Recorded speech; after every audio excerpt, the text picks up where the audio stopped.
Bonjour, Marie-Pierre Charnot pour le blog Se former à la divination. Aujourd'hui, je vais répondre à la question de Viviane qui me demande dans un commentaire sur l'article que j'ai mis en ligne Stop aux relations toxiques sur mon blog si rencontrer quelqu'un de toxique est aussi une possibilité de mettre en évidence à jour une part de notre propre toxicité. Est-ce que cette personne toxique ne peut pas nous aider indirectement à nous montrer cet effet miroir possible et nous aider tout aussi directement à y réfléchir? Elle ajoute, cela aurait au moins l'avantage de la rendre utile. C'est une question très intéressante sur ce fameux effet miroir. Alors, qu'est-ce que l'effet miroir?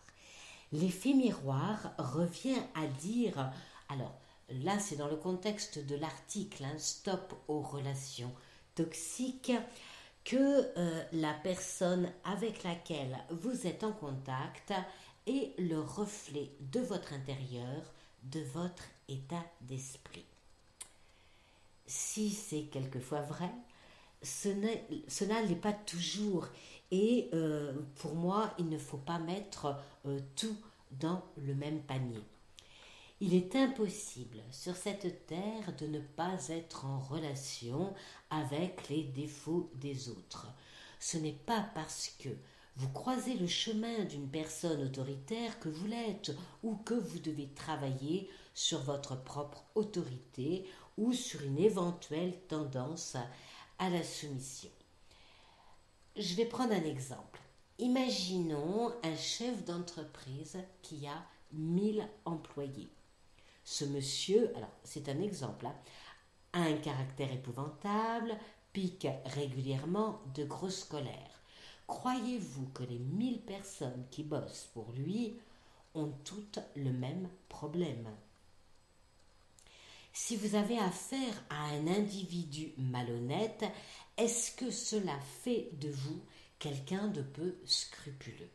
Si vous êtes confronté à une personne manipulatrice, êtes-vous un imposteur? C'est là où il faut faire la part des choses sur cet effet miroir.